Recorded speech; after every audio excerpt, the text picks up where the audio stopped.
ना थके हैं पैर कभी, ना हिम्मत हारे हैं, हम मेहनत करने वाले हैं, हम विद्या एजुकेशन वाले हैं।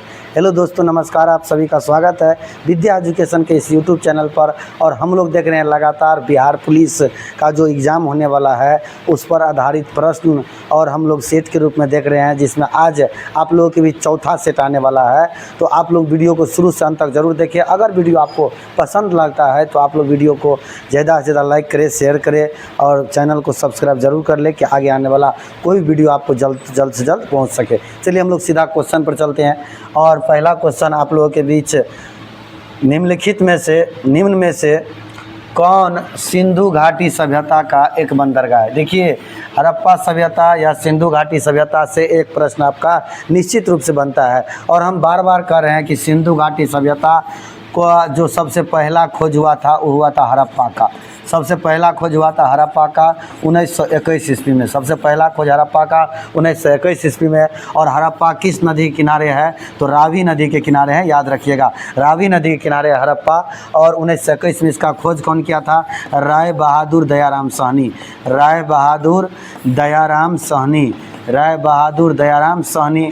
और दूसरा खोज जो हुआ था वो हुआ था किसका? मोहनजोदड़ो का।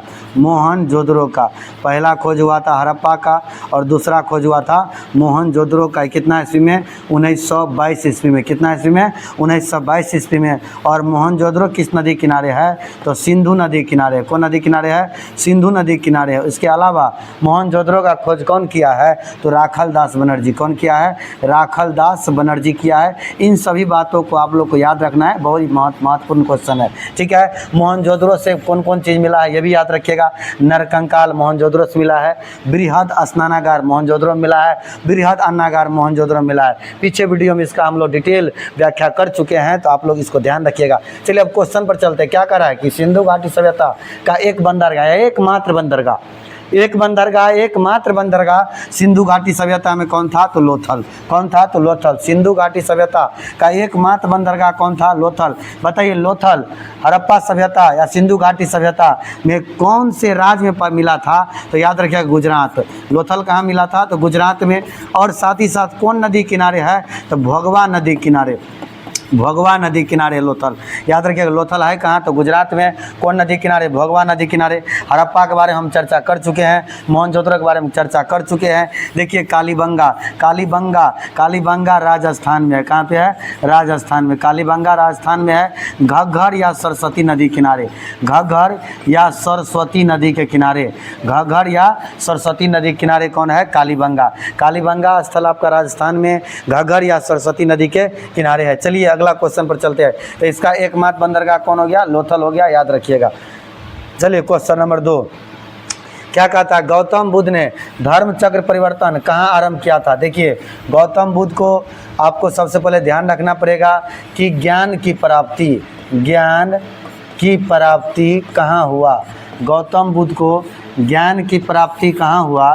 तो गौतम बुद्ध को ज्ञान की प्राप्ति बोध गया में हुआ।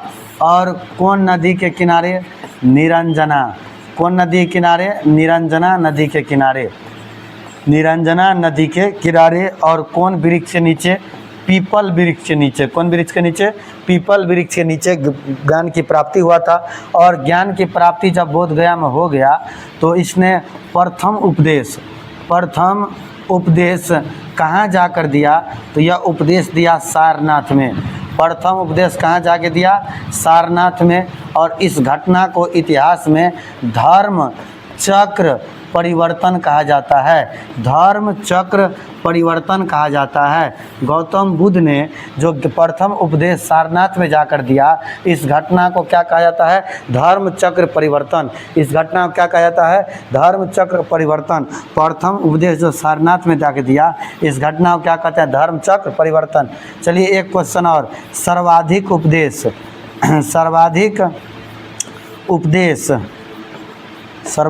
उपदेश कहाँ पर दिए?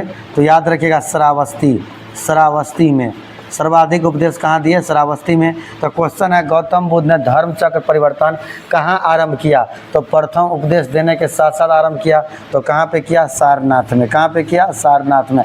बोले कहाँ पर किया? तो सारनाथ में किया, याद रखिएगा। चलिए, बोध गया में क्या हुआ था? ज्ञान की प्राप्ति हुआ था। बोध गया में क्या हुआ था? ज्ञान की प्राप्ति हुआ था। मगध का राजधानी, मगध का सबसे प्राचीन राजधानी कहाँ था? राजगिरी। मगध का सबसे प्राचीन राजधानी, याद रखिएगा, बहुत महत्वपूर्ण प्रश्न।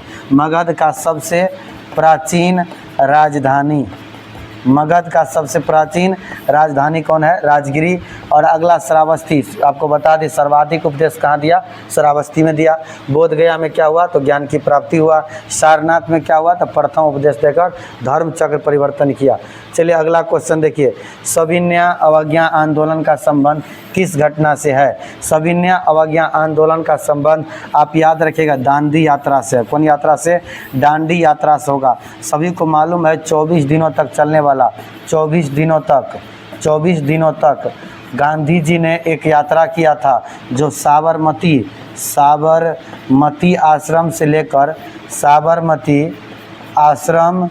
लेकर दांडी नामक जगह पर किया था। दांडी नामक स्थान पर किया था। दांडी नामक स्थान जो समुद्र तट के किनारे है वहाँ तक किया था। साबरमती आश्रम से लेकर दांडी तक किया था। कितना दिन तक? 24 दिन तक किया था। कितना दिन तक किया था? 24 दिन तक। और ये शुरू हुआ था 12 मार्च से 6 अप्रैल तक, 12 मार्च से 6 अप्रैल तक दांडी यात्रा कौन किए? महात्मा गांधी। साबरमती आश्रम से दांडी नामक स्थान तक जो 12 मार्च से लेकर कितना तक? 6 अप्रैल तक। और इसी 6 अप्रैल को दांडी पहुंचकर गांधी जी ने नमक कान तोड़ते हैं और 6 अप्रैल को ही सविनय अवज्ञा आंदोलन शुरू करते हैं। क्या करते हैं? सविनय अवज्ञा आंदोलन शुरू करते हैं। सविनय अवज्ञा आंदोलन क्या करते हैं? शुरू करते हैं। कितना तारीख को? 6 अप्रैल को। 6 अप्रैल को क्या शुरू करते हैं? सविनय अवज्ञा आंदोलन। 6 अप्रैल को क्या शुरू करते हैं? सविनय अवज्ञा आंदोलन। चलिए आपको ये बात याद रखनी है। इसके बाद इसमें क्या याद रखिएगा? तो कितना व्यक्ति के साथ? तो 78 अनुयायी के साथ, 78 अनुयायी के साथ गांधी जी ने दांडी यात्रा किया। तो एक क्वेश्चन आप लोगों से हम पूछ रहे हैं, आप लोग कमेंट बॉक्स में लिखिए क्वेश्चन नंबर 3 और जवाब दीजिए कि बिहार से कौन व्यक्ति है जो सविनय अवज्ञा आंदोलन के उपरांत जो दांडी यात्रा चला, उस दांडी यात्रा में क्या किया? भाग लिया। तो बिहार से उस व्यक्ति का नाम क्या है? कमेंट करिए क्वेश्चन नंबर 3 लिखकर कि बिहार से कौन ऐसा व्यक्ति है। जो नहीं पता है तो आप पता करके लिखिए, कमेंट करिए, जिससे आपको याद हो जाए, परमानेंट याद हो जाए उस व्यक्ति का नाम जो बहुत ही महत्वपूर्ण होगा। आप कमेंट करिए बिहार से कौन व्यक्ति इस 78 में से वो शामिल था। चलिए अब क्वेश्चन नंबर अगला चलते हैं। लाला हरदयाल का संबंध कृष्ण क्रांतिकारी संगठन से था। तो आपको याद होना चाहिए गदर पार्टी का स्थापना 1913 ईस्वी में अमेरिका के सब क्वेश्चन महत्वपूर्ण है, जितना बात लिख रहे हैं सभी लोग, आप लोग आराम से इसको ध्यान दीजिए। अमेरिका के सैन फ्रांसिस्को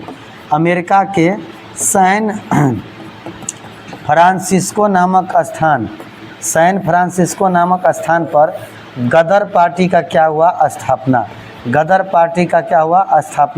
1913 ईस्वी में अमेरिका के सैन फ्रांसिस्को में कौन पार्टी? गदर पार्टी। इस पार्टी का स्थापना कौन सब किया था? सोहन सिंह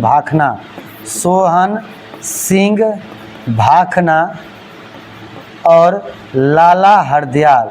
और साथ में कौन था? लाला हरदयाल। सोहन सिंह भाखना और लाला हरदयाल ने किस पार्टी का स्थापना किया? तो गदर पार्टी का क्या किया? स्थापना किया। याद रखिएगा अमेरिका के कौन सा? सैन फ्रांसिस्को में कौन पार्टी? गदर पार्टी। कौन किया था? सोहन सिंह भाखना और लाला हरदयाल। कितना ईस्वी? तो 1913 ईस्वी। चलिए याद रखिएगा कितना ईस्वी? 1913 ईस्वी। होम रूल आंदोलन करने वाला व्यक्ति कौन था? तो तिलक और एनी बेसेंट। बहुत भीविया प्रश्न है। तिलक और एनी बेसेंट। होम रूल आंदोलन कौन सब किया था? तिलक और एनी बेसेंट। होम रूल आंदोलन कब हुआ था? प्रथम विश्व युद्ध के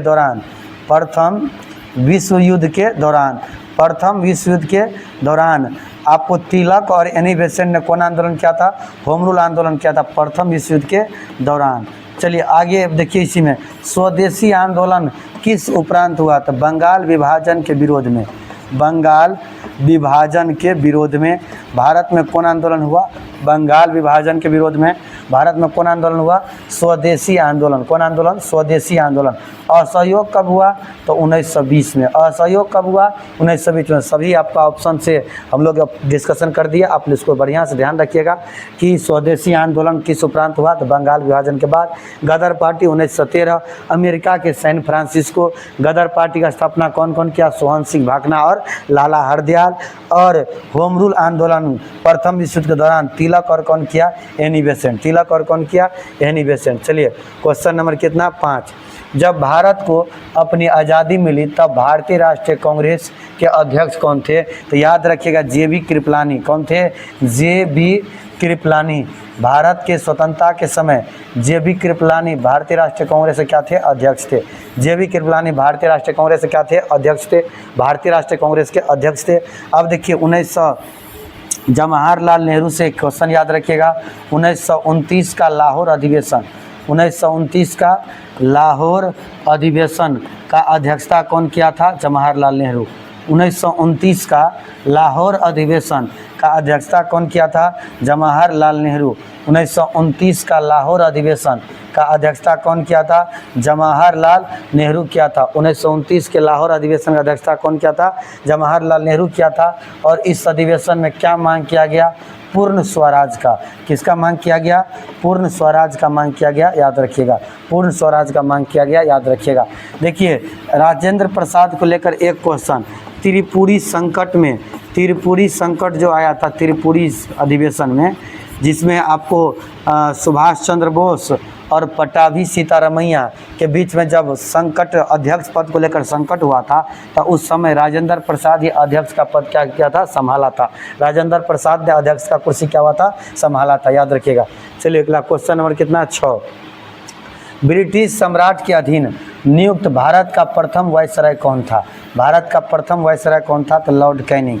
देखिए 1857 का जब विद्रोह हुआ, 1857 का जब विद्रोह हुआ, तो उस समय भारत का गवर्नर जनरल, भारत का गवर्नर जनरल नामक पद हुआ करता था, और गवर्नर जनरल थे लॉर्ड कैनिंग। कौन थे? Lord Canning. 1857 के विद्रोह के समय भारत का गवर्नर जनरल कौन था? Lord Canning. और 1857 का विद्रोह जब हो गया तो 1858 में भारत शासन अधिनियम आया। भारत शासन अधिनियम आया। 1858 में क्या आया? तो भारत शासन अधिनियम आया। और इस भारत शासन अधिनियम के तहत हुआ क्या? तो गवर्नर जनरल का पद, गवर्नर जनरल का पद को समाप्त करके इसके जगह पे क्या लाया गया? वायसराय। इसके लिए कौन पद लाया गया? वायसराय। और जो व्यक्ति पहले गवर्नर जनरल थे वही अब क्या बन जाएंगे? वायसराय। तो आपको याद क्या रखना है? भारत का अंतिम गवर्नर जनरल कौन है? Lord Canning. अब प्रथम वायसराय कौन है? Lord Canning. मतलब अंतिम में गवर्नर जनरल, अब प्रथम में वायसराय। प्रथम में वायसराय कौन हो जाएगा? Lord Canning. कौन हो जाएगा? लॉर्ड कैनिंग हो जाएगा, याद रखिएगा। बोलिए हड़प नीति या व्यापगत का सिद्धांत, बहुत भी प्रश्न है। व्यापगत का सिद्धांत या हड़प नीति लाने वाला कौन सा गवर्नर जनरल था? हड़प नीति लाने वाला कौन गवर्नर जनरल था? तो याद रखिएगा लॉर्ड डलहौजी। कौन हो जाएगा? लॉर्ड डलहौजी। और भारत का बंगाल का अंतिम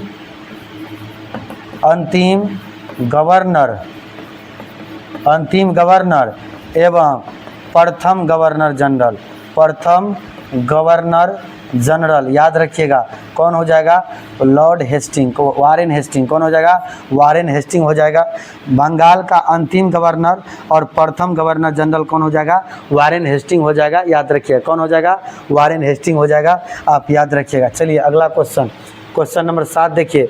चिपको आंदोलन का आरंभ कब हुआ था? आरंभ हुआ था मतलब कहाँ से हुआ था? तो उत्तराखंड के चमोली जिला, उत्तराखंड के चमोली जिला। और वहाँ पे आपको पता होना चाहिए कि सुंदरलाल बहुगुणा के नेतृत्व में, किसके नेतृत्व में? लाल बहुगुणा के नेतृत्व में जब वहाँ पर आपका वृक्ष काटा जा रहा था, सुंदरलाल बहुगुणा के नेतृत्व में जब वहाँ पर वृक्ष काटा जा रहा था तो वहाँ पर क्या हुआ था? चिपको आंदोलन। क्या हुआ था? चिपको आंदोलन हुआ था। इस बात को आप लोग क्या करिएगा, याद रखिएगा, चिपको आंदोलन हुआ था। और आपसे अगर कभी क्वेश्चन आ जाए कि कितना ईस्वी में हुआ था तो याद रखिएगा 1673 ईस्वी। कितना ईस्वी? 1673 ईस्वी। कितना ईस्वी? 1673 ईस्वी में हुआ था। कौन आंदोलन? तो चिपको आंदोलन। कौन आंदोलन? तो चिपको आंदोलन। आप याद रखिएगा कितना ईस्वी, सॉरी 1673 नहीं 1973। कितना हो जाएगा? 1973 हो जाएगा। इसको 1673 नहीं, कितना? 1973। बोलो उत्तराखंड के कौन जिला? तो चमोली जिला। उस समय उत्तराखंड यूपी का हिस्सा हुआ करता था। किसका हिस्सा? यूपी यानी उत्तर प्रदेश का हिस्सा हुआ करता था। 1973 में सुंदर बहुगुणा ने यहाँ पर पेड़ को बचाने के लिए, कटाव को बचाने के लिए पेड़ से चिपक कर जो आंदोलन चलाया तो उसी को कहा गया कौन आंदोलन? चिपको आंदोलन। कौन आंदोलन कहा गया? चिपको आंदोलन। तो याद रखिए कहाँ पे? उत्तराखंड। चलिए आगे देखते हैं अगला क्वेश्चन। क्वेश्चन नंबर 8, ब्रिटेन द्वारा चीन विजय, ब्रिटेन द्वारा कहाँ पर विजय? चीन विजय का शुरुआत हुआ था तो याद रखिएगा अफीम युद्ध। कौन युद्ध से? अफीम युद्ध से। अफीम युद्ध क्या है तो आपको मालूम होना चाहिए। जिस समय भारत पर अंग्रेज का कब्जा था उस समय ईस्ट इंडिया कंपनी शासन कर रहा था। कौन कंपनी? ईस्ट इंडिया कंपनी क्या कर रहा था? शासन कर रहा था। जिस समय भारत पर अंग्रेज का कब्जा था तो ईस्ट इंडिया कंपनी जो किसका? अंग्रेज का, यह क्या कर रहा था? शासन कर रहा था। और आपको याद होना चाहिए ईस्ट इंडिया कंपनी में द्वैत शासन लग गया था। एगो था डायरेक्टर, एगो क्या था? डायरेक्टर, और एक क्या था? कंट्रोलर। कौन था? कंट्रोलर। डायरेक्टर था और कौन था? कंट्रोलर था। अब देखिए डायरेक्टर का काम था व्यापार देखना, कंट्रोलर का काम था सैनिक शक्ति देखना। तो जब इसका व्यापारी गया चीन अफीम बेचने के लिए तो वहाँ पर इसके साथ मारपीट किया गया। चीन में जब मारपीट किया गया तो वह जाके कंट्रोलर को कहा तो कंट्रोलर ने सेना लेकर गया और चीन को हराया और चीन को हरा कर ज़बरदस्ती अफीम बेचा। तो याद रखिएगा चीन को हरा कर ज़बरदस्ती अफीम बेचने का काम कौन किया था? ब्रिटेन। जिस कारण से उस युद्ध को नाम दिया गया अफीम युद्ध। क्या नाम दिया गया? अफीम युद्ध दिया गया। ऑप्शन नंबर क्या हो जाएगा? बी। बोलो चीन विजय की शुरुआत कौन युद्ध से हुआ? तो अफीम युद्ध से हुआ। चलिए अगला क्वेश्चन, इंग्लैंड में किस वर्ष गौरवशाली क्रांति, यही याद रखिएगा, गौरवशाली क्रांति हुआ था 1688 ईस्वी में। डेट याद रखिएगा। इंग्लैंड में गौरवशाली क्रांति कब हुआ था? 1688 ईस्वी में हुआ था। इस बात को याद रखिएगा। चलिए अगला क्वेश्चन में देखते हैं, भारतीय संविधान की प्रारूप समिति के अध्यक्ष कौन थे? तब प्रारूप समिति के अध्यक्ष थे डॉक्टर भीमराव अंबेडकर। जो अति भिविया प्रश्न है इसको याद रखिएगा, बहुत भिविया प्रश्न है। प्रारूप समिति के अध्यक्ष कौन थे? डॉक्टर भीमराव अंबेडकर थे। प्रारूप समिति के अध्यक्छ कौन थे? डॉक्टर भीमराव अंबेडकर थे। इस बात को याद रखिएगा।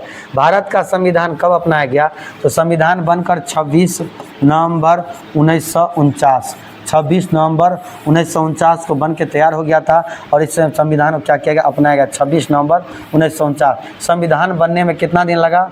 2 वर्ष 11 महीना, 2 वर्ष 11 महीना 18 दिन, 2 वर्ष 11 महीना 18 दिन। कितना दिन?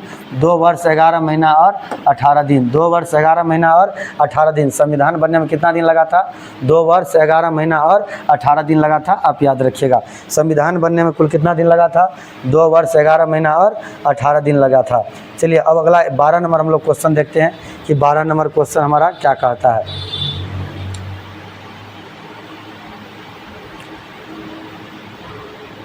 चलिए क्वेश्चन नंबर कितना? 12।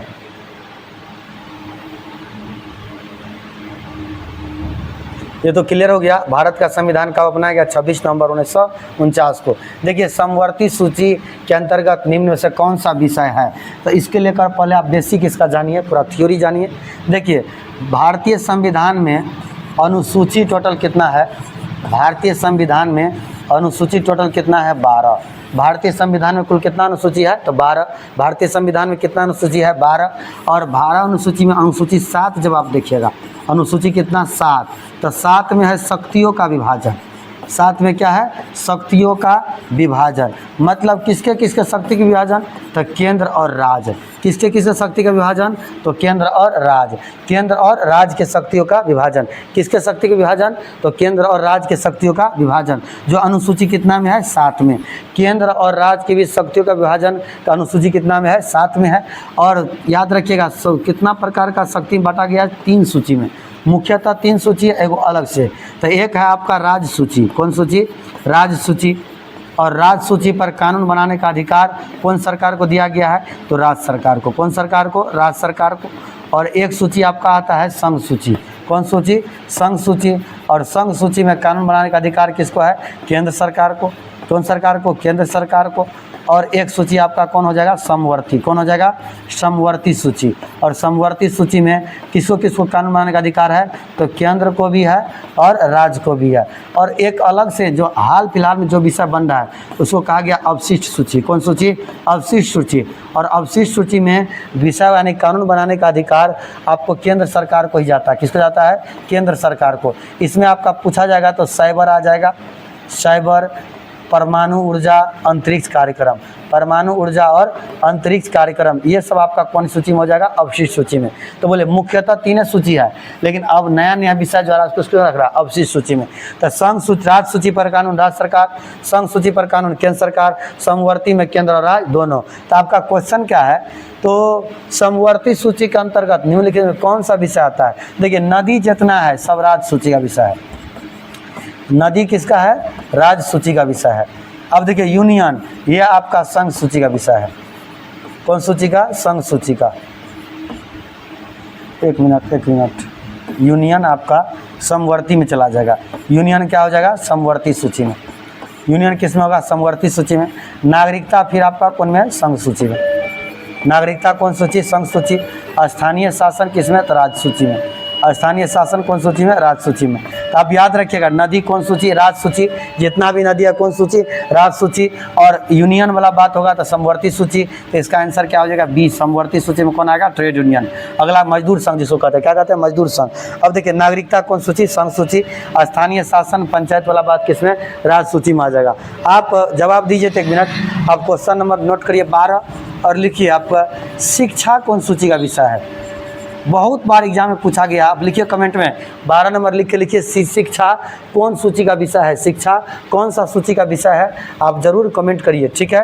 चलिए अगला क्वेश्चन कह रहा है कि भाषण और अभिव्यक्ति की स्वतंत्रता में शामिल नहीं है। तो पहली बात यह अनुच्छेद कितना में है, तो 19 में। अनुच्छेद कितना में, 19 में। भाषण और अभिव्यक्ति की स्वतंत्रता अनुच्छेद कितना में है, 19 में। इसमें टोटल 6 प्रकार का, कितना प्रकार का, 6 प्रकार का स्वतंत्रता दिया गया। कितना प्रकार का, 6 प्रकार का। जिसमें सरकारी गतिविधि के बारे में जानने का अधिकार नहीं है। जिसमें सरकारी गतिविधि के बारे में जानने का अधिकार नहीं है, याद रखिएगा। 13 क्या होगा, सी। 13 क्या हो जाएगा, सी।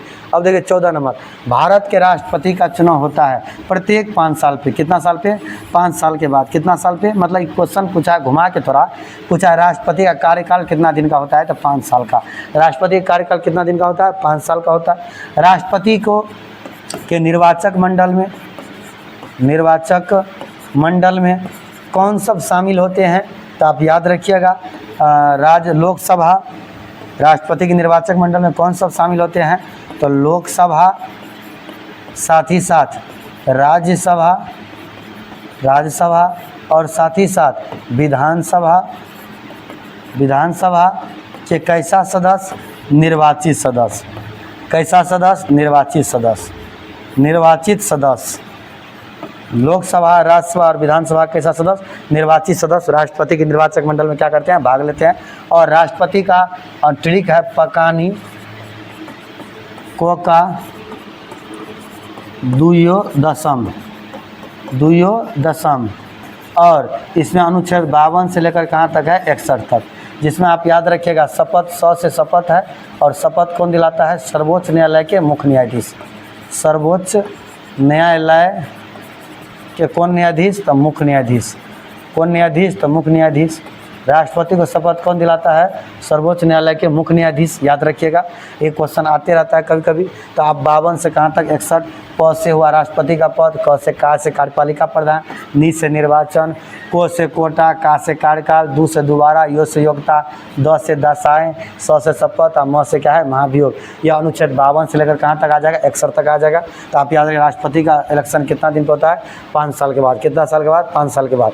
चलिए अगला क्वेश्चन देखिए, भारत का संविधान भारत के महान्यायवादी की नियुक्ति का अधिकार को देता है तो राष्ट्रपति को। किसको देता है, राष्ट्रपति को। देखिए महान्यायवादी कौन होते हैं, तो यह केंद्र सरकार का, कौन सरकार का, केंद्र सरकार का प्रथम विधि अधिकारी होता है। केंद्र सरकार का प्रथम विधि अधिकारी होता है। महान्यायवादी कौन होता है, केंद्र सरकार का प्रथम विधि अधिकारी। इसका चर्चा अनुच्छेद कितना में है, 76 में। इसका महान्यायवादी का चर्चा अनुच्छेद कितना में है, 76 में। यह संसद की कार्यवाही में क्या लेता है, भाग। संसद की कार्यवाही में क्या लेता है, भाग। संसद की कार्यवाही यानी लोकसभा और राज्यसभा में क्या लेता है, भाग लेता है। लेकिन सिर्फ याद रखना मतदान नहीं देता है। कोनो विषय पर जब मतदान होगा तो मतदान नहीं करेगा कौन, महान्यायवादी। तो अनुच्छेद कितना, 76। केंद्र सरकार का प्रथम विधि अधिकारी कौन होता है, महान्यायवादी। अनुच्छेद कितना में, 76 में। संसद की कार्यवाही में भाग लेता है लेकिन मतदान नहीं करता है कौन, तो राष्ट्रपति। कौन, तो राष्ट्रपति। चलिए अगला क्वेश्चन नंबर कितना, 16। निम्नलिखित में से कौन सा समिति चुनाव सुधार से संबंधित नहीं है। याद रखिएगा वाई के अलग समिति, वाई के अलग समिति आपका चुनाव सुधार से संबंधित नहीं है।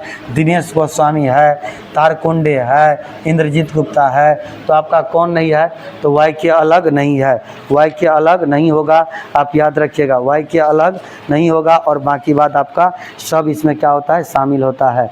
तो वाई के अलग आपका नहीं होगा और बाकी बात सब क्या होगा, शामिल हो जाएगा, आप याद रखिएगा। चलिए तो क्वेश्चन नंबर कितना हो गया, 16। अब अगला क्वेश्चन नंबर 17 देखिए, महापौर निम्नलिखित में से किसका प्रमुख होता है, तो नगर निगम का। महापौर किसका होता है, नगर निगम का प्रमुख होता है। महापौर किसका होता है, नगर निगम का क्या होता है, प्रमुख होता है। महापौर किसका होता है, नगर निगम का क्या होता है, प्रमुख होता है। याद रखिएगा महापौर किसका होता है, नगर निगम का प्रमुख होता है। चलिए अगला क्वेश्चन देखिए, बिहार में अगर बात करें संविधान का कुछ यहाँ पे याद रखिएगा, संविधान का अनुसूची 11 किससे संबंधित है, तो पंचायत से। संविधान का अनुसूची 11 किससे संबंधित है, पंचायत से। और अनुसूची 12 नगर पालिका से। नगर पालिका से, नगर पालिका का 3 स्तर पर पाया जाता है। एक होता है आपका नगर पंचायत, क्या होता है, नगर पंचायत। एक होता है नगर निगम, नगर निगम। और एक होता है आपका नगर पालिका, क्या होता है, नगर पालिका। अब इतना स्तर पे होता है, याद रखिएगा। तो 12 में क्या हुआ, नगर पालिका। 11 में क्या है, पंचायत। और नगर जिला परिषद सब जो हो जाता है ये पंचायत से संबंधित है। किससे, पंचायत यानी ग्राम पंचायत से। किससे है, ग्राम पंचायत से संबंधित हो जाए, याद रखिएगा। चलिए 17 नंबर क्वेश्चन हो गया। 18 ईवीएम का फुल फॉर्म यानी ईवीएम का मतलब electronic voting machine. Electronic voting machine, electronic voting method नहीं, electronic voting machine, electronic voting machine. तो कौन हो जाएगा, ऑप्शन नंबर डी। बोलो या क्या हो जाएगा, option number D electronic voting machine हो जाएगा। भारत में पहली बार इसको प्रयोग में कब लाया गया था, तो 1982 ईस्वी में लाया गया था, याद रखिएगा। और 1989 से पूरा भारत में चल रहा है। 1982 में प्रथम बार बोलो ईवीएम का प्रयोग भारत में प्रथम बार कब किया गया था, 1982 में। और 1989 से पूरे भारत में, 1989 से पूरे भारत में कब से, 1989 से। तो बोले ईवीएम इलेक्ट्रॉनिक वोटिंग मशीन होता है।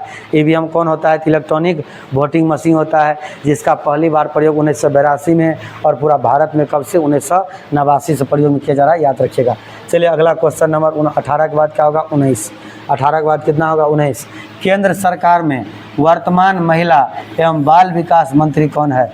केंद्र सरकार में वर्तमान महिला एवं बाल विकास मंत्री कौन है, तो पहले थी स्मृति ईरानी।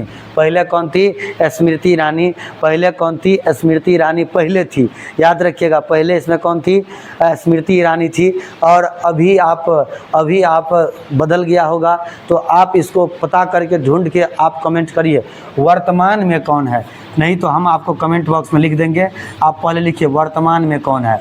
पहले थी स्मृति ईरानी और वर्तमान में इसका कौन है, याद रखिएगा, महिला एवं बाल विकास मंत्रालय, महिला और बाल विकास मंत्री। आप अभी कमेंट करिए, हम अंत में इसको बता देंगे जिससे आपका तैयारी अच्छा हो जाएगा।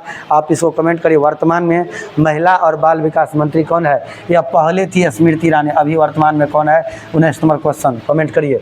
चलिए अब अगला 20 नंबर क्वेश्चन देखिए, निम्नलिखित में से किसकी हमारे सौर मंडल में एक ग्रह के रूप में गणना नहीं होती है। तो याद रखिए, बृहस्पति का होता है, मंगल का होता है, प्लूटो का नहीं होता है। प्लूटो का ग्रह के रूप में गणना नहीं होता है, याद रखिएगा। 2006 में इसको क्या किया गया, हटा दिया गया। 2006 में प्लूटो को ग्रह की संख्या से हटा दिया गया।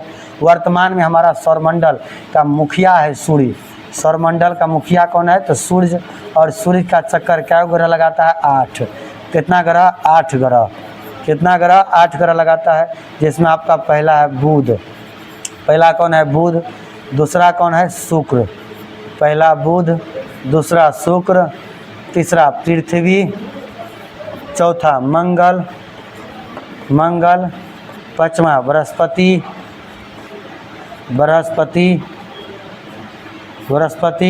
उसके बाद शनि, उसके बाद अरुण, उसके बाद क्या हो जाएगा, वरुण। तो आप याद रखिएगा, बुध, शुक्र, पृथ्वी, मंगल, बृहस्पति, शनि, अरुण, वरुण, जिसमें बुध, शुक्र, पृथ्वी, मंगल आंतरिक ग्रह है और बृहस्पति, शनि, अरुण, वरुण बाह्य ग्रह है। याद रखिएगा, बुध और शुक्र के पास कोई उपग्रह नहीं है। ये भी क्वेश्चन बार बार एग्जाम में पूछा जाता है। बुध और शुक्र के बाद कोई उपग्रह नहीं है। और सबसे अधिक सबसे बड़ा कौन होगा, तो बृहस्पति। सबसे बड़ा कौन होगा, बृहस्पति। सबसे अधिक घनत्व किसका है, तो पृथ्वी का। सबसे अधिक घनत्व किसका है, पृथ्वी का। सबसे बड़ा कौन हो जाएगा, बृहस्पति हो जाएगा। चलिए इस सभी बात को आप लोग याद रखिएगा। चलिए अब क्वेश्चन नंबर कितना, 21 नंबर क्वेश्चन, भूमध्य रेखा निम्न में से किस देश से गुजरती है। भूमध्य रेखा निम्न में से किस देश से गुजरती है। तो याद रखिएगा, भूमध्य रेखा आपका केन्या से, कहाँ से, केन्या से। जो अफ्रीका महादेश का देश है कौन, केन्या, उसी से कौन गुजरता है, भूमध्य रेखा। कौन गुजरता है, भूमध्य रेखा। तो भूमध्य रेखा किस देश से गुजरता है, तो केन्या से गुजरता है, याद रखिएगा, अफ्रीका महादेश से। चलिए अगला, निम्न में से कौन सा शहर 2 महाद्वीपों में फैला है। और वो महाद्वीप होगा एशिया और याद रखिएगा यूरोप। एशिया और यूरोप। और देश का नाम हो जाएगा, शहर का नाम हो जाएगा इस्तांबुल। शहर का नाम क्या हो जाएगा, इस्तांबुल। जो एशिया और यूरोप महाद्वीप में क्या है, फैला हुआ है। और शहर का नाम क्या है, इस्तांबुल। क्या है, इस्तांबुल। अगला, फर वनस्पति, रट जाइएगा सीधा। फर वनस्पति किससे संबंधित है, तो अल्पाइन से। किससे संबंधित है, अल्पाइन से। फर वनस्पति किससे संबंधित है, तो अल्पाइन से है, याद रखिएगा। फर वनस्पति किससे संबंधित है, अल्पाइन से। अगला, निम्न में से कौन सी नदी सबसे लंबी है। देखिए अगर क्वेश्चन आ जाए, विश्व का सबसे लंबी नदी, विश्व का सबसे लंबी नदी, तो आपका होगा नील नदी। कौन नदी होगा, नील नदी। विश्व का सबसे लंबी नदी में कौन आ जाएगा, नील नदी। विश्व का सबसे लंबी नदी कौन हो जाएगा, नील नदी। और सेकेंड नंबर में आपका आता है अमेजन। सेकेंड नंबर में कौन आता है, अमेजन नदी। अमेजन आपका है दक्षिण अमेरिका में। अमेजन कहाँ है, दक्षिण अमेरिका में। और नील नदी कहाँ है, तो अफ्रीका में। नील नदी कहाँ है, तो अफ्रीका में है। तो इस ऑप्शन के हिसाब से आप देखिएगा, अमेजन, अमूर, कांगो और लेना, तो कौन हो जाएगा इसमें से, निम्न में से, तो कौन होगा, अमेजन। क्योंकि अमेजन दुनिया का दूसरा सबसे लंबी नदी है, जो कहाँ है, दक्षिण अमेरिका में। कहाँ पे है, दक्षिण अमेरिका में है। इस बात को याद रखिए, कौन हो जाएगा, अमेजन नदी। कौन नदी होगा, अमेजन नदी हो जाएगा। चलिए अगर आपसे पूछे कांगो नदी, कौन नदी, कांगो नदी। कांगो नदी के बारे में अब कुछ विशेष बात है, याद रखिएगा।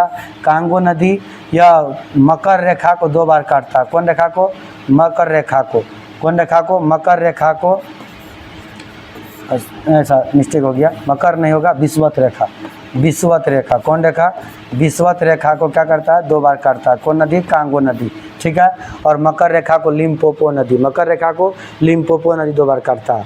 अब माही नदी कर्क रेखा को 2 बार काटता है, याद रखिए माही नदी कर्क रेखा को 2 बार काटता है। देखिए गंगा नदी सफाई कार्यक्रम जो भारत में एक बड़े लेवल पर हो रहा है, गंगा नदी का कौन क्रम सफाई कार्यक्रम जो भारत में एक बड़े लेवल पर देखा जाता है, गंगा नदी कौन क्रम सफाई कार्यक्रम। और इसमें आपका कौन देश से आप मदद हम लोग ले रहे हैं, तो याद रखिए गंगा नदी के सफाई में अभी हम लोग किससे मदद ले रहे हैं, जर्मनी से। किससे ले रहे हैं, जर्मनी।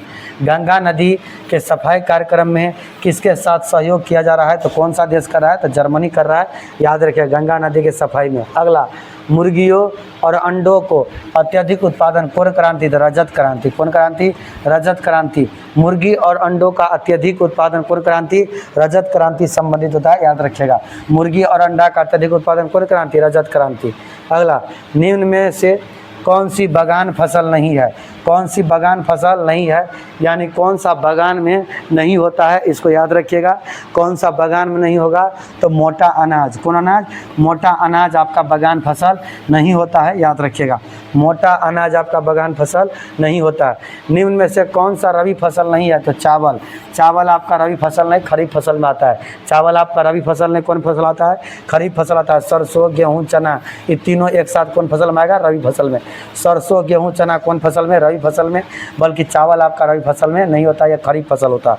चलिए अगला, 2011 की जनगणना के अनुसार भारत के किस राज्य की सर्वोच्च साक्षरता दर है। सबसे अधिक साक्षरता दर किसका है, केरल का, और सबसे कम बिहार का। सबसे अगर कम कहा जाए 2011 के हिसाब से, तो साक्षरता दर में सबसे कम किसका, बिहार का, और सबसे अधिक में किसका हो जाएगा, केरल का। सबसे अधिक में क्या हो जाएगा, केरल का। अगला 30 नंबर, रॉबिन्स के अनुसार निम्न में से कौन केंद्रीय आर्थिक समस्याओं के लिए उत्तरदायी नहीं है। रॉबिन्स के हिसाब से कह रहा है कि कौन सा उत्तरदायी नहीं होगा केंद्रीय आपूर्ति के लिए, तो आप याद रखिएगा असीमित आवश्यकता। असीमित आवश्यकता आर्थिक समस्याओं के लिए उत्तरदायी नहीं होगा, किसके हिसाब से, रॉबिन्स के हिसाब से। इस प्रश्न को भी ध्यान रखिएगा, याद रखिएगा। चलिए अगला, गृहस्थियों द्वारा खरीदी गई उपभोक्ता, गृहस्थियों द्वारा खरीदी गई उपभोक्ता वस्तु तथा सेवाओं का औसत कीमत को मापने वाला सूचकांक कौन होगा, उपभोक्ता कीमत सूचकांक। कौन होगा, उपभोक्ता कीमत सूचकांक। देखिए खरीदने वाला बात किया, क्या चीज वाला, उपभोक्ता वस्तु और सेवाओं के औसत कीमत को, अच्छा कीमत को जो कौन खरीदता है, गृहस्थी। गृहस्थी कौन खरीदता है, गृहस्थी। क्योंकि जानते हैं बाजार में 2 सेना होता है, बाजार में एक होता है उपभोक्ता, इकोनॉमिक्स का प्रश्न है आपका, उपभोक्ता, और एक साइड होता है उत्पादक। दुकानदार किसका काम करता है, उत्पादक का, और खरीदने वाला जो ग्राहक होता है किसका, उपभोक्ता का। ये मांग करता है, ये पूर्ति करता है। ये क्या किया, मांग किया, और ये क्या, पूर्ति किया। तो बोलो खरीदा, तो खरीदने वाला का क्या होगा, तो उपभोक्ता पर आधारित होगा, तो उपभोक्ता कीमत सूचकांक हो जाएगा, याद रखिएगा। चलिए अगला, वर्ष 1887 में इलाहाबाद विश्वविद्यालय की स्थापना किसने किया था, बहुत फेमस क्वेश्चन है। Sir William Muir. कौन किया था, सर विलियम मुइर ने किया था इलाहाबाद विश्वविद्यालय का स्थापना। कितना इसमें, 1887 में, सर विलियम मुइर। चलिए अगला, अगला क्वेश्चन है कि निम्न में से किसने प्राकृतिक अधिकारों के सिद्धांत का क्या किया, प्रतिपादन। तो एक नाम आता है जॉन लॉक का, एक नाम आता है किसका, जॉन लॉक का, जिसने आपको याद रखना पड़ेगा, जॉन लॉक ने ही प्राकृतिक अधिकारों के सिद्धांत का क्या किया था, प्रतिपादन। कौन क्या था, जॉन लॉक। कौन क्या था, जॉन लॉक। चलिए अगला प्रश्न, निम्न में से कौन सा संधि यूरोप में साम्यवाद को रोकने के लिए बनाई गई थी। मतलब कौन सा संधि यूरोप में किसको रोक रहा था, साम्यवाद को। यूरोप में कौन सा संधि साम्यवाद को रोक रहा था, तो आप उसका नाम याद रखिएगा कि कौन सा संधि हो जाएगा, तो आप याद रखिएगा उसका नाम है नाटो। क्या नाम है, नाटो। क्या नाम है, नाटो। नाटो जो है साम्यवाद को क्या कर रहा था, रोक रहा था। नाटो किसको रोक रहा था, साम्यवाद को रोकने के लिए क्या है, बना हुआ था। आप उसको याद रखिएगा, ठीक है। चलिए अगला क्वेश्चन देखते हैं हम लोग। अगला क्वेश्चन इसी में देखते हैं क्या होता है कि राष्ट्रीय मतदाता दिवस। राष्ट्रीय मतदाता दिवस सभी को याद होना चाहिए, 25 जनवरी। राष्ट्रीय मतदाता दिवस क्या जनवरी, 25 जनवरी को मनाया जाता है, याद रखिएगा। चलिए अगला, कि करा उत्तर प्रदेश में आयोजित काम्पिल मेला। काम्पिल मेला किस समुदाय से जुड़ा है? तो जैन समुदाय से। काम्पिल मेला कौन समुदाय से? जैन समुदाय से, जो कहाँ पे? उत्तर प्रदेश में। कहाँ पे? उत्तर प्रदेश में, याद रखिएगा, जैन समुदाय से। अगला, वर्मी कंपोस्ट का संलग्न मुख्य जीव का नाम क्या होगा? केचुआ। वर्मी कंपोस्ट में संलग्न मुख्य जीव का नाम क्या होगा? केचुआ। वर्मी कंपोस्ट में मुख्य जीव कौन आ जाएगा?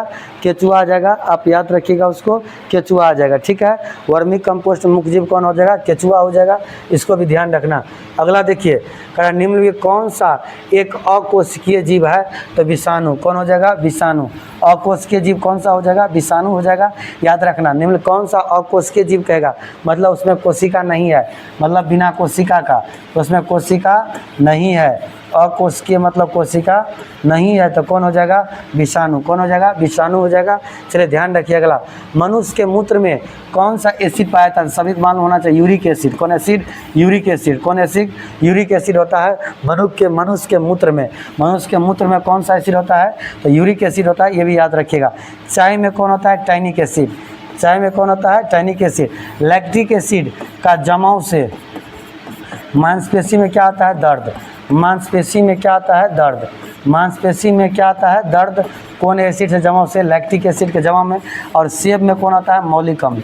सेब में कौन होता है? मौलिक अम्ल होता है। तो मनुष्य के मूत्र में कौन हो जाएगा? तो आप याद रखिएगा, यूरिक अम्ल। सबसे बड़ी धमनी महाधमनी, और सबसे बड़ी शिरा महाशिरा।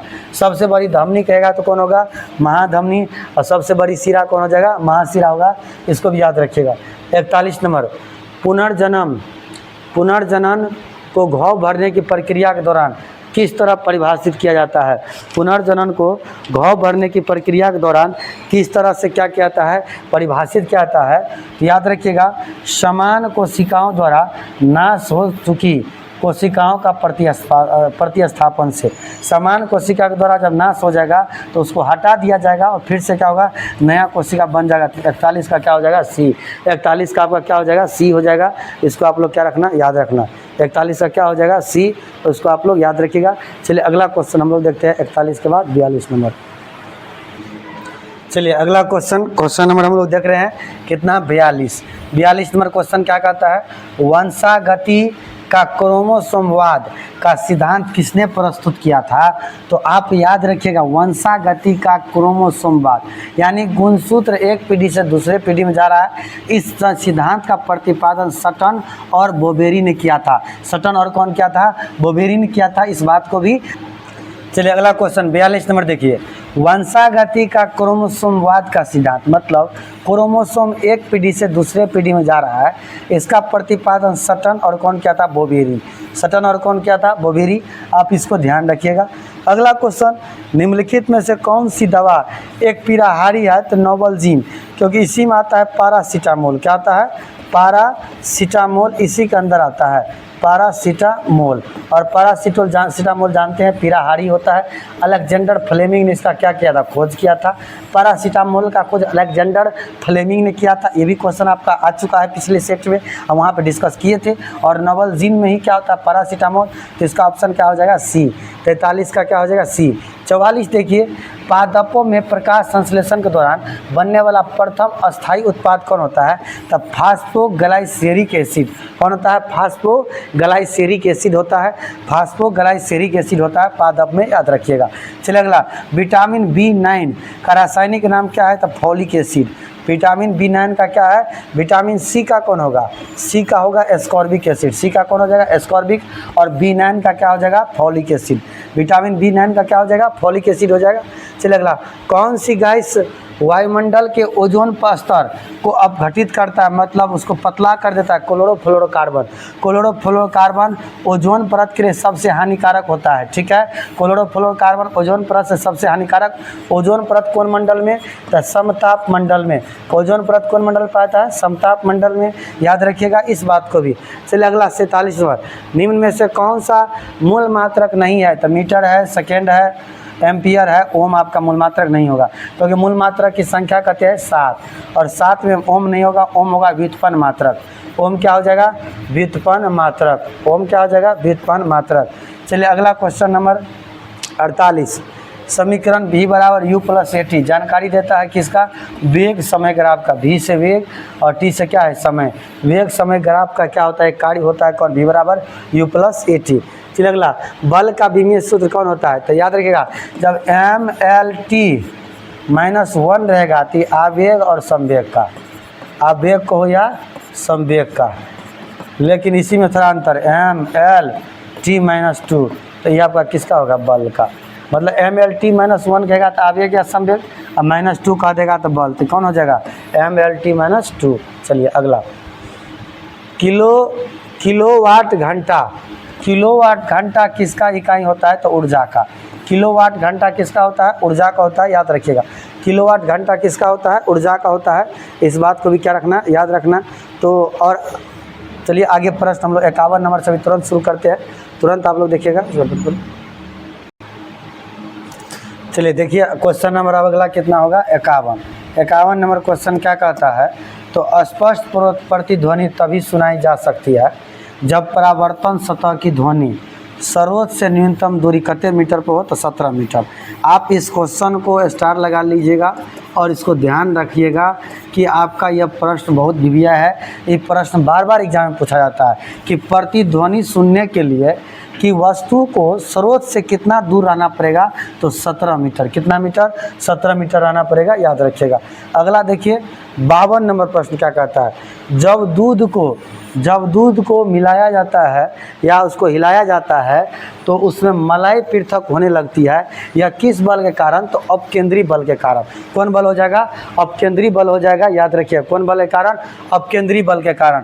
जब दूध में से मलाई निकालने का प्रोसेस कहेगा कौन विधि, तो आपका क्या हो जाएगा, अपकेंद्री विधि। कौन विधि, अपकेंद्री बल के कारण, जो केंद्र से किधर लगता है, बाहर की ओर, केंद्र से बाहर की ओर। केंद्र के अंदर लगने वाला क्या होता है, अभिकेंद्र। केंद्र के अंदर लगने वाला बल अभिकेंद्र, और केंद्र से बाहर लगने वाला क्या होता है, अपकेंद्र। अगला, जल का हिमांक बिंदु कितना होगा, तो 0 डिग्री। यानी 0 डिग्री पर जल जो है बर्फ बनने लगता है, तो उस तापमान को हिमांक बिंदु कहते हैं जब जल क्या बनने लगे, बर्फ बनने लगे। कितना डिग्री पर, 0 डिग्री पर, याद रखिएगा। चलिए क्वेश्चन नंबर अगला 54 नंबर प्रश्न देखिए, कहता है श्वेत प्रकाश की एक किरण कांच के किरण पर प्रिज्म पर आपतित होती है, वह प्रकाश वर्ग जो कांच के प्रिज्म से गुजरने पर अधिकतम विचलित होगा, तब बैगनी। सबसे अधिक विचलित कौन होता है, बैगनी होता है। सबसे अधिक विचलित कौन होता है, और सबसे कम कौन होता है, लाल। सबसे कम विचलित कौन होगा, लाल। लाल के बारे में एक बात और याद रखिए, सबसे अधिक तरंगदैर्घ्य, सबसे अधिक तरंगदैर्घ्य किसका होता है, लाल का। और सबसे कम तरंगदैर्घ्य, सबसे कम तरंगदैर्घ्य किसका होता है, बैगनी का। सबसे कम तरंगदैर्घ्य बैगनी, और सबसे अधिक किसका होता है, लाल का। चलिए अगला 55 नंबर क्या कह रहा है, विद्युत धारा का परिमाण मापने वाला, विद्युत धारा को मापता है कौन, तो एमीटर। कौन मापता है, एमीटर।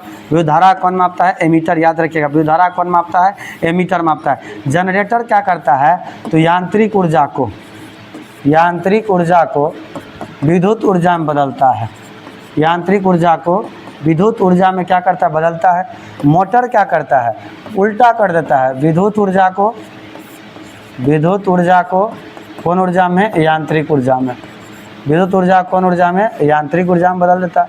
एमीटर समझ के धारा का परिमाप मापता है और धारा की उपस्थिति का पता, देखिए धारा की उपस्थिति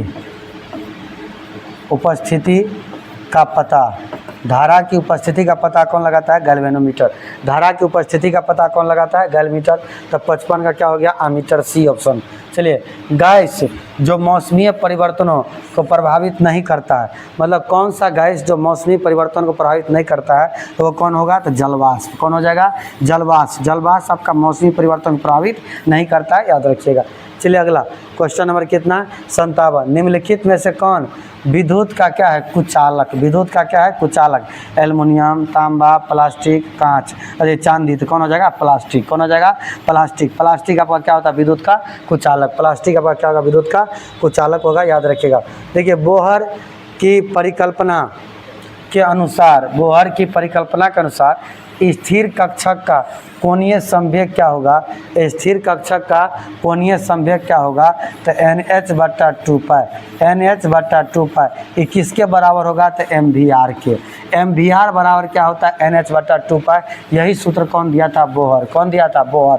तो इसका ऑप्शन नंबर क्या हो जाएगा? B, NH/2π। MVR बटा होता है NH/2π। अगला देखो, चिली सोडा। चिली सोडा किसका सामान्य नाम है? चिली सोडा जो होता है वह सोडियम नाइट्रेट का, याद रखिएगा, सोडियम NaNO3, NaNO3 को क्या कहता है? Chilli soda. चिली सोडा कहा जाता है, याद रखिएगा। NaNO3 को क्या कहता है? चिली सोडा कहा जाता है। अगला देखिए 60, निम्नलिखित में से कौन सा एक पायरीमिडीन क्षार नहीं है? पायरीमिडीन क्षार नहीं है तो कौन होगा? गुआनिन। कौन हो जाएगा? गुआनिन हो जाएगा। यूरेसिल, थायमिन, साइटोसिन होगा, आपका कौन नहीं होगा? गुआनिन नहीं होगा। कौन सा क्षार? पायरीमिडीन क्षार। क्योंकि आप जानते हैं ये सब DNA और RNA का है। किसका है? DNA और RNA में पाए जाने वाला है। DNA का full form deoxy ribo nucleic acid, RNA का राइबो न्यूक्लिक एसिड। RNA का क्या हो जाएगा? राइबो न्यूक्लिक एसिड, और DNA का डीऑक्सी राइबो न्यूक्लिक एसिड। अगला देखो, EDTA एक लिंगेट है। एक EDTA एक लिंगेट है तो हेक्साडेंटेंट क्या है? हेक्साडेंटेंट। कौन है? हेक्साडेंटेंट हो जाएगा कौन? EDTA। चलिए अगला क्वेश्चन में कितना? 62, निम्नलिखित में से कौन सा भौतिक परिवर्तन है? लकड़ी का जलना, जल जाएगा तो वापस नहीं आएगा। कोका कोला पेय पदार्थ में नमक डालने से गैस का निकल जाना, फिर गैस आप वापस नहीं ला सकते हैं, तो यही क्या हो जाएगा? गैस बनेगा तो पुनः आप गैस को क्या कर सकते हैं? स्टोर कर सकते हैं। तो गैस का निर्माण आप पुनः कर सकते हैं। तो यहाँ पे क्या हो जाएगा? Option number B। कागज़ के टुकड़े का कागज़ जल जाएगा तो क्या पुनः कागज़ ला सकते? तो नहीं। लोहा का जंग लगना, चलिए ये सब रासायनिक परिवर्तन होगा। तो भौतिक कौन होगा? B। भौतिक कौन हो जाएगा? ऑप्शन नंबर B हो जाएगा, याद रखिएगा। निम्नलिखित में से कौन सा अधातु है जो अपवाद वाला, ये वाला अपवाद का है? अपवाद, अपवाद में कौन आता है? आयोडीन। कौन आता है? आयोडीन। कौन आता है? आयोडीन, जिसमें कैसा चमक होता है? धात्विक चमक होता है। चलिए अगला 64 नंबर, निम्नलिखित में से कौन एक गैर परंपरागत ऊर्जा स्रोत है? कौन सा गैर परंपरागत ऊर्जा स्रोत है? गैर परंपरागत ऊर्जा स्रोत कौन सा होगा? तो आप याद रखिएगा, इसमें कौन हो जाएगा? वायु। कौन हो जाएगा? वायु। कैसा है? गैर परंपरागत। ये आपका क्या हो जाएगा? परंपरागत। पेट्रोल डीजल तो प्राकृतिक गैस में से निकल जाएगा।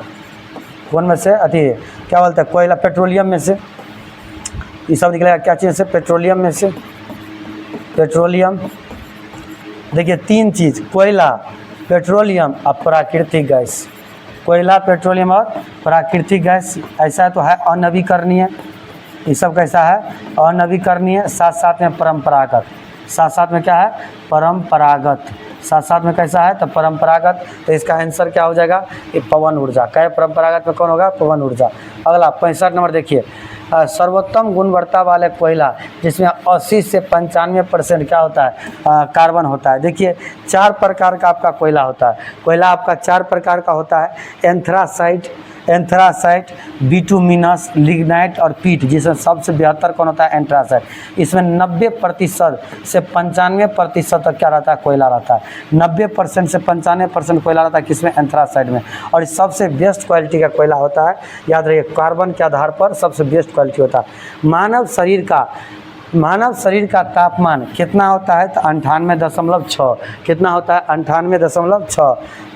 ये फ़ारेनहाइट में होता है। फ़ारेनहाइट में 98.6।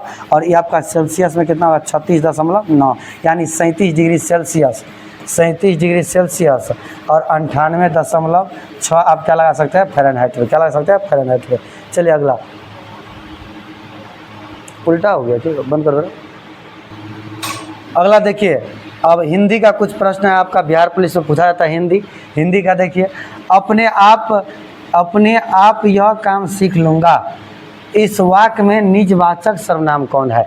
अपने आप यह काम सीख लूँगा, निज मतलब अपने आप, तो आप कौन हो जाएगा? आप कैसा है? तो निजवाचक सर्वनाम हो जाएगा, याद रखिएगा। चलिए अगला, समझदार शब्द विशेषण का कौन सा भेद है? समझदार शब्द विशेषण का कौन सा भेद हो जाएगा? तो गुणवाचक। समझदार कोई व्यक्ति है, उसका गुण है। कोई व्यक्ति समझदार जो होता है तो उसका क्या है? गुण है, याद रखिए, क्या हो जाएगा? गुणवाचक। अगला 69 देखो, निम्नलिखित प्रश्न में चार विकल्पों में से उस सही विकल्प का क्या करें, चयन करें जो रेखांकित शब्दों का सही अवयव का क्या भेद हो। आज दिन भर वर्षा होती रही, आज दिन भर वर्षा होती रही, तो बोलो होता रहा, तो ये क्या है, काम होता रहा, तो क्रिया विशेषण अवयव कौन हो जाएगा, क्रिया विशेषण अवयव हो जाएगा, याद रखिएगा। ठीक है, चलिए अगला। भीष्म पितामह ने आजीवन शादी न करने का प्रण लिया था, मतलब कि आजीवन शब्द में कौन सा समास हो जाएगा, तो अवयवी भाव। कौन समास हो जाएगा, अवयवी भाव। आजीवन शब्द मतलब जीवन भर, आजीवन मतलब जीवन भर, तो कौन हो जाएगा आपका अवयवी भाव। दिए गए काले अक्षर का पर्यायवाची शब्द छानिए। राष्ट्रीय झंडा का हम सभी अभिवादन करते हैं, राष्ट्रीय झंडा का हम सभी अभिवादन करते हैं। इसमें रेखांकित शब्द, इसमें थोड़ा मिस्टेक है, हम आपको रेखांकित कर देते हैं। और कह रहा है कि काले शब्द का राष्ट्रीय झंडा का हम सभी अभिवादन करते हैं, तो झंडे शब्द का पर्यायवाची शब्द पूछ रहा है। इसमें किसका पूछ रहा है, झंडे का, जो रेखांकित नहीं किया गया इसको होना चाहिए। और इसका क्या होता है, पताका। क्या होता है, पताका। झंडे का क्या होता है, पताका। 71 का क्या हो जाएगा, पताका हो जाएगा, याद रखिएगा। अगला, वृद्धि। वृद्धि शब्द का कौन सा कर है, विलोम। तो वृद्धि मतलब बढ़ना, क्षय मतलब कम होना, नुकसान होना। वृद्धि मतलब क्षण बढ़ना, क्षय मतलब क्या होता है, नुकसान होना। लोकाक्ति का अर्थ क्या है, लोकाक्ति का अर्थ क्या होता है, लोक की उक्ति। क्या होता है, लोक की उक्ति होता है, याद रखिएगा। अगला, राम तंजु पय गुरु न विसारू, गुरु के सम हरि कुन निहारू। उपयुक्त पंक्ति में किसको महत्व दिया जा रहा है, तो गुरु को। किसको दिया जा रहा है, गुरु को महत्व दिया जा रहा है। राम को नहीं, किसको दिया जा रहा है, गुरु को महत्व दिया जा रहा है। निम्न में से कौन से अन्य वैदिक साहित्य का हिस्सा नहीं है, कौन साहित्य का, वैदिक साहित्य का आपका हिस्सा नहीं होगा, तो आपका कौन हो जाएगा, वेदांग। कौन हो जाएगा, वेदांग। वेदांग आपका वैदिक साहित्य का हिस्सा नहीं है, ये भी याद रखिएगा। चलिए 76 नंबर, हिंदी शब्दकोश में अक्षय, अक्षर का क्रम किस वर्ण के बाद आता है, अक्षर का क्रम किस वर्ण आता है, तो याद रखिएगा क। क्या हो जाएगा, क हो जाएगा, याद रखिएगा। चलिए अगला 77 नंबर प्रश्न देखिए। फिल इन द ब्लैंक्स कह रहा है कि विथ आर्टिकल के साथ खड़ा भरने का the orders of his transformer या his has been issue by the authority या नॉन इरर, मतलब कहाँ पे आपका इरर है उसको देखना है। तो हैज़ बीन इशूज कौन है, हैज़ बीन इशूज, यहाँ पे क्या है, इरर है। ऑप्शन नंबर क्या हो जाएगा, सी। चलिए 78 नंबर देखो, कह रहा fill in the blanks with word from the option dot dot you help me with the house work, मतलब dot dot you help me मतलब could you help me with the house work, मतलब घर के कामों में क्या करना है, मदद की बात किया जा रहा है। अगला 79, fill in the blanks with preposition के साथ, कह रहा he travels dot dot car, he travels dot dot car, तो यहाँ पर बाय, बाय मतलब उसमें अंदर में जाके होता है, तो कार में अंदर में बैठकर होता है, तो क्या होगा, बाय हो जाएगा। अगला देखो, अंदर में dot dot is the synonyms of denial, मतलब डेनियल का साइनेंस कौन हो जाएगा, तो रिजेक्शन। कौन होगा, रिजेक्शन हो जाएगा, याद रखिएगा। डेनियल कौन हो जाएगा, रिजेक्शन। अगला देखो क्या करा, एंटोनी वर्ड ऑफ फेबल, मतलब फेबल का क्या होगा, तो रियलिटी। क्या होता है, रियलिटी। फेबल का क्या होता है, रियलिटी, ध्यान रखिएगा। चलिए अगला क्वेश्चन 82 नंबर देखिए, करा choose the correct option of underlined phrase from the word given below. It was discovered that young man was over head and years in love with her, तो यहाँ पर आपका क्या हो जाएगा, कम्प्लीटली। कौन हो जाएगा, कम्प्लीटली, कम्प्लीटली हो जाएगा वहाँ पे। चलिए अगला 83 नंबर देखो, in the following question out of the 4 alternative the one which the can be substituted for the given word या sentence, a song embodying religious and sacred emotions, sacred emotion, तो कौन हो जाएगा, हिम। कौन हो जाएगा, him हो जाएगा, याद रखिएगा। कौन हो जाएगा, हिम हो जाएगा।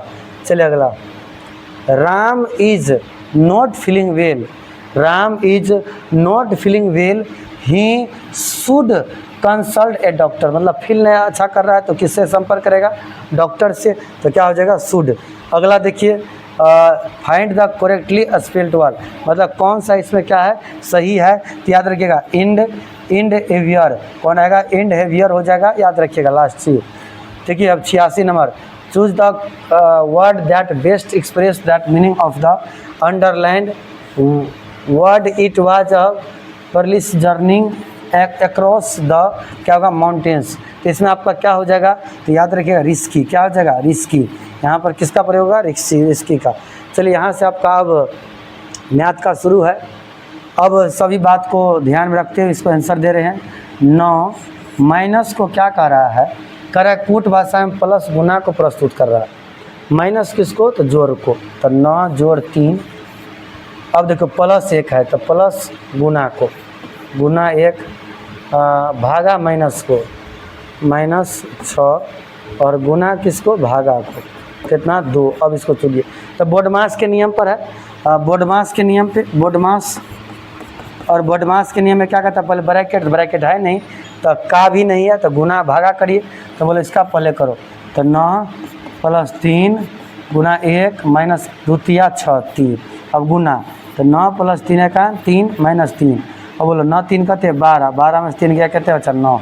इसका आंसर क्या हो जाएगा 9, क्या हो जाएगा 9। अब 88 देखिए, जिस प्रकार मेढक सांप से संबंधित है उसी प्रकार मेढक क्या से संबंधित है, मतलब मेढक को सांप क्या करता है, निगल जाता है। मेढक को सांप निगल जाता है तो उसी प्रकार मेढक से क्या संबंधित है, तो मक्खी। मक्खी को कौन निकल जाता है, मेढक। मक्खी कौन निकल जाता है, मेढक। तो आपका हो गया कितना, ए। चलिए अगला 89 नंबर, ड्रीम को इस कोडित किया गया थी, फोर्ट को कैसे कोडित किया जाएगा, ठीक है। DEF RST EFG मतलब 2 का प्लस, कितना का प्लस है, 2 का। तो 2 का प्लस है तो अब 2 करिए, ई में 2 जोड़िए, EFG FGH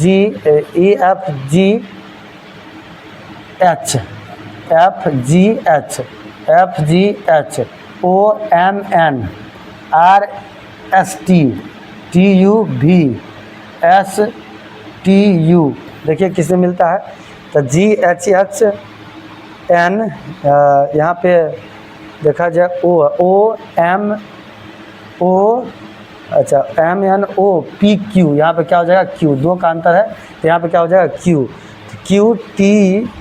तो कौन हो जाएगा GHH, 3 गो में है, फिर आपका Q तो Q भी है, उसके बाद क्या होगा T हो जाएगा और VU। तो ऑप्शन नंबर कौन हो जाएगा D, ऑप्शन नंबर कौन हो जाएगा D हो जाएगा, याद रखिएगा 2 का अंतर था। अब देखिए इसमें क्या कर रहा है, निम्नलिखित आकृति में वर्ग लेखाकारों का वर्ग दर्शाता है, त्रिभुज कलाकारों को दर्शाता है, वृत्त योजनाकारों को दर्शाता है और आयताकार पुरुषों को दर्शाता है। अक्षरों कौन सा संबंध उन पुरुषों को दर्शाता है जो कलाकार है, ये कौन सा दर्शाता है, क्या है, कलाकार है। इसको आप लोग ध्यान रखिएगा। अब देखो ए से आप बी देखिए, ए से आप किसको देखिए, बी को। तो क्या कर रहा है, कलाकारों को दर्शाता है, किसको दर्शाता है, कलाकारों को। तो ए से बी देखिए, ये आपका जो है ए से बी आप देखिए, कर रहा है त्रिभुज किसको दिखा रहा है, कलाकारों को। ये पूरी किसको दिखा रहा है, कलाकारों को दिखा रहा है। वृत्त योजनाकारों को, वृत्त किसको दिखा रहा है, योजनाकारों को। उन पुरुषों को दर्शाता है जो क्या है, कलाकार है। और आयताकार पुरुषों को दर्शाता है, ये आयताकार किसको दिखा रहा है, पुरुष को। अगर अंदर वाला क्या है, पुरुष है। फिर उसके बाद क्या कर रहा है, हाँ, तो अक्षरों का कौन सा संबंध उन पुरुषों को दर्शाता है जो क्या है, कलाकार है। तो यहाँ पे GH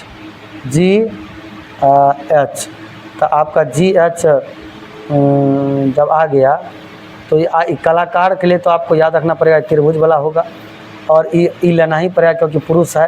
तो यहाँ पे कौन हो जाएगा, AB हो जाएगा। यहाँ पे G आपका नहीं हो सकता, कौन हो सकता है, AB हो जाएगा, याद रखिए।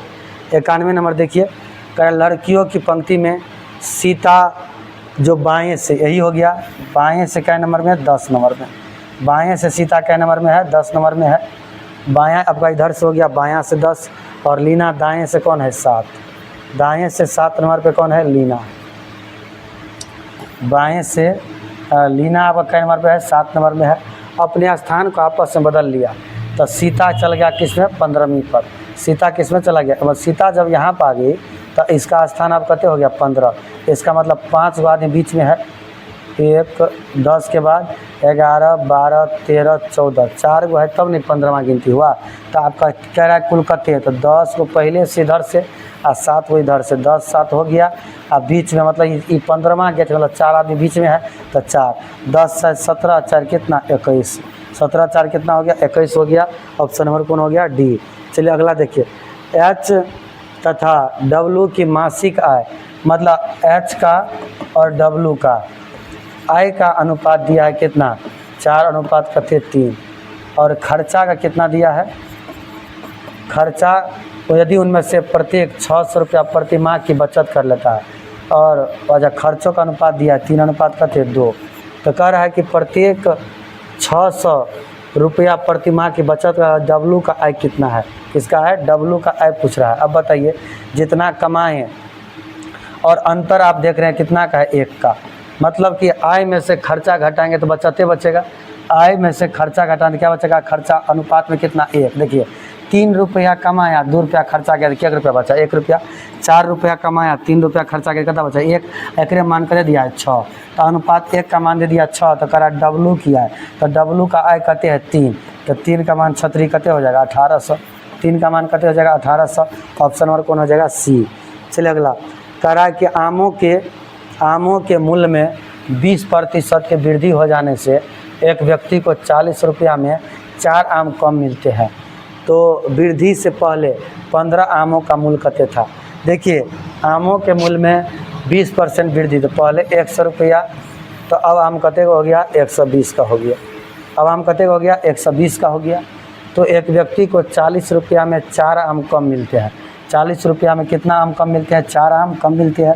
वृद्धि से पहले 15 आमों का मूल्य क्या था, अब देखो जब 100 रुपया में था, जब 100 रुपया में था तो कह रहा है कि 15 आमों का क्या होगा मूल्य, वही ना, तो 15 आमों का, तो 40 रुपया में 4 आम कम मिलता है, पहले मतलब 4 आम ज़्यादा मिलता होगा। तो अब इसका थोड़ा समझिए, 20% का वृद्धि, तो 120% का मान निकाल लेते हैं। रुको, जब 20% का वृद्धि है ना, तो 20% का मान निकाल ले, बंद कर देना। चलिए देखिए क्वेश्चन नंबर कितना, 93 नंबर क्वेश्चन क्या कहता है, 93 नंबर कि 20% का वृद्धि हो जाने से एक व्यक्ति 40 रुपया में 4 आम कम खरीदता है, मतलब एक आम का मूल्य कैसे निकालेंगे समझिए। 40 आम कम खरीदता है कितना रुपया में, 4 रुपया, ठीक है। हुआ क्या मीटर, तो 20% का क्या हुआ, वृद्धि, मतलब 20/120, अब ऐसे लेना है, 20% का वृद्धि 20/120, तो 10 चौका कितना हो गया, 40, और 0 से आपका 0 क्या हुआ, कट गया, तो यहाँ पर आपका क्या बच जाएगा, 5 चौका 20 और 3 चौका 12, यानी 5/3 रुपया, मतलब एक आम का मूल्य कितना हो गया, 5/3। तो आपका कितना आम का पूछ रहा है, 15 आम का, तो गुना कर दीजिए, 5/3 और गुना 15, तो 3 पंचा कितना हो गया 15, 5 कितना 25 रुपया, 5 कितना 25 रुपया, ऑप्शन नंबर क्या हो जाएगा, डी। चलिए अब 94 नंबर क्वेश्चन देखिए, एक धावक 200 मीटर दौड़ लगाता है 24 सेकेंड में, तो चाल बराबर दूरी बटा समय, तो दूरी कते 200 मीटर और समय कते 24 सेकेंड, लेकिन आपका यहाँ पर चाल किलोमीटर प्रति घंटा में, तो मीटर प्रति सेकेंड को किलोमीटर प्रति घंटा में बदलने के लिए 18/5 से क्या करते हैं, गुना करते हैं, 18/5 से गुना करते हैं, 5 चौका 20, तो यहाँ पे कितना हो गया 40, और देखिए 6 चौका 24 और 6 तिरी 18, 6 चौका 24 6 तिरी 18, 4 धन का 40, 10 तिया करते हो गया 30 किलोमीटर प्रति क्या हो जाएगा घंटा, ऑप्शन नंबर कौन हो जाएगा, डी, ऑप्शन नंबर कौन हो जाएगा, डी। चलिए अब देखिए 95 नंबर, ए किसी कार्य को 6 दिनों में कर सकता है, बी 12 दिन में, सी उतना ही समय में लेता है जितना ए और बी साथ काम कर लेता है, तो बी और सी साथ में काम करते हुए एक काम को पूरा करने में कितने समय लगेगा, ठीक है, बी और सी। तो आप चलिए निकाल लेते हैं, तो ए किसी काम को कितना दिन में, 6 दिन में, बी कितना दिन में, 12 दिन में, और सी बराबर क्या होगा, ए प्लस बी, सी बराबर क्या हो जाएगा, ए प्लस बी। सी उतना ही समय लेता है जितना ए और बी साथ में काम करते में लेता है, ठीक है।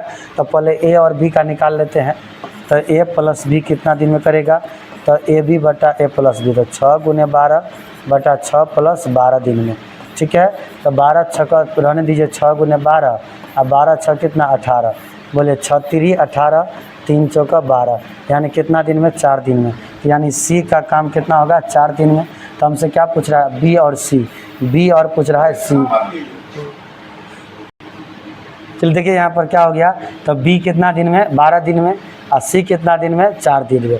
तो अब कह रहा है बी और सी, तो बी प्लस कितना हो गया सी, तो 12 गुने 4 अब प्लस 12/4, तो 12 गुने 4 अब 12 4 कितना हो गया 16, 4 चौका 16, 4 तिया कितना 12, यानी कितना दिन में करेगा 3 दिन में। तो ऑप्शन और कितना हो जाएगा बी, कितना दिन में 3 दिन में हो जाएगा। अब अगला देखिए 96 नंबर, 11 परिणामों का औसत कितना है 50। 11 परिमाण का औसत कितना है 50, यदि पहले 6 परिणाम का औसत कहते हैं 49 और अंतिम 6 का कितना है 62, तो छठवां परिणाम क्या करें मालूम करिए। तो देखिए 11 शुरू वाला 6, तो 6 गुने कितना 49, कुल योग हो जाएगा, 6 गुने 49 कुल योग हो गया, ठीक है। अब प्लस बीच वाला एगो रख देते हैं, मान लीजिए x प्लस अंतिम वाला एगो देखिए 6 गुने कहते 62, अब बराबर टोटल का 11 गुने कितना होगा 50। अब सुनिए 9 के 54 के 4 हासिल कितना होगा 5, और 9 के 54 का 4 हासिल 5, 6 चौका 24, 5 कितना हो गया 29, प्लस x प्लस देखिए 6 दूना 12 का 2 हासिल 1, 6 के 36 से कितना हो गया 37, बराबर 11 5 कितना हो गया 55, 550, 4 2 कितना 6, और 9 6 15 16 का 6 हासिल 1, 3 2 5 से कितना हुआ 6, ठीक है। अब ई x को इस साइड ना उस साइड ही रखिए, ठीक है, प्लस ही ज़्यादा हो गया इस साइड, अब प्लस इस साइड करिए x, ठीक है। तो बराबर 550 और प्लस कितना हो गया x, 550, इसमें ज़्यादा हो जाएगा 6 6 12, तो इसमें हो गया, तो एक साइड इधर रखना पड़ेगा ना एक वाला, ठीक है। अब ध्यान दो, तो इधर हो गया 550 करिए, तो 666 माइनस 550, 6 में से 0 गया कहते 6 में से 5 गया 1, 6 में से 5 गया 1, कितना हो गया, गलती हो गई ना, काटे तेरा। चलिए क्वेश्चन देखिए, तो 96 नंबर क्या कहता है, 11 परिणामों का औसत कितना है 50, अब पहले 6 का 49 और अंतिम 6 कितना 62, इसको टाइपिंग मिस्टेक है यहाँ पर 52 करें तब आपका आंसर मिलेगा, ठीक है। तब देखिए छठवां परिणाम, तब पहले कुल 11 का पहले आप निकाल लीजिए, तो 11 परिणाम का कितना हो जाएगा 11 गुने 50 योग 11 5 55 550। अब फर्स्ट 6 पहला 6 का निकालिए, फर्स्ट 6 का, तो पहला 6 का क्या हो जाएगा 6 गुने 49, कितना हो गया 9 6 के 54 का 4 हासिल 5, 6 चौका 24 और 24 5 का थे 29, 294, और अंतिम 6 का निकाल लीजिए, कितना होगा 6 गुने 52, तो कितना होगा यहाँ पे 52 होगा, सुधार कर लीजिएगा, और 6 दूना 12 का 2 हासिल 1, 6 5 30 1 31। अब ये दोनों को जोड़िए, 6 6 12 में से 11वां घटा कौन निकल जाए छठा, ये दोनों को जोड़िए कितना होता है 4 2 6, 9 1 10 का 0 हासिल 1, 3 2 5 कितना 606, अब में से कटा दीजिए 11 को, 500 का थे 50, बोले 6 में से 0 गया 6, 10 में से 5 गया 5, 1 कट गया, तो कितना आ गया 56, कौन हो जाएगा 56 हो जाएगा। चलिए अगला क्वेश्चन देखिए 97 नंबर क्या कहता है कि जनवरी 2024 में किस भारतीय व्यक्तित्व को फ्रांस के सर्वोच्च नागरिक पुरस्कार से क्या किया गया सम्मानित किया गया। चर्चित प्रस्ताव शशि थरूर, कांग्रेस नेता थे शशि थरूर, इसको फ्रांस के सर्वोच्च नागरिक पुरस्कार से क्या किया गया सम्मानित किया गया। अगला जनवरी 2024 में किस भारतीय राज्य ने गुणवत्तापूर्ण शिक्षा को बढ़ावा देने के लिए मिशन दक्ष क्या क्या लॉन्च किया है, तो ये अपना कौन है बिहार, कौन है बिहार। चलिए अगला क्वेश्चन करेंट अफेयर्स जनवरी 2024 में किस भारतीय व्यक्तित्व को अंतर्राष्ट्रीय खेल व्यक्तित्व पुरस्कार 2023 से क्या किया गया सम्मानित किया गया, तो पीवी सिंधु, कौन हो जाएगा पीवी सिंधु हो जाएगा, याद रखिएगा। और अंतिम प्रश्न देखिए कह रहा है कि जनवरी 2024 में किस भारतीय व्यक्तित्व को, एक मिनट देखिए अंतिम क्वेश्चन है 100 नंबर, कह रहा है जनवरी 2024 में किस भारतीय व्यक्तित्व को अंतर्राष्ट्रीय ओलंपिक समिति IOC के ओलंपिक ऑर्डर से क्या किया गया सम्मानित किया गया, तो नरेंद्र बात्रा, कौन है नरेंद्र बात्रा को सम्मानित किया गया। चलिए आज का वीडियो आप लोग का अंतिम हो गया, 100 प्रश्न था, और हम लोग आप लोग वीडियो के चैनल को सब्सक्राइब करिए। बहुत जल्द हम लोग पूरा प्राचीन भारत के इतिहास का 200 क्वेश्चन का सेट लेके आ रहे हैं। जितना सेलेक्टेड क्वेश्चन होगा, जो आपका संभावित प्रश्न होगा, वो आपके बीच लेकर आ रहे हैं, सबका आंसर बताकर व्याख्या कर दे। बहुत जल्द आपके बीच आएंगे। तो आज के इतना ही, नमस्कार, प्रणाम, धन्यवाद।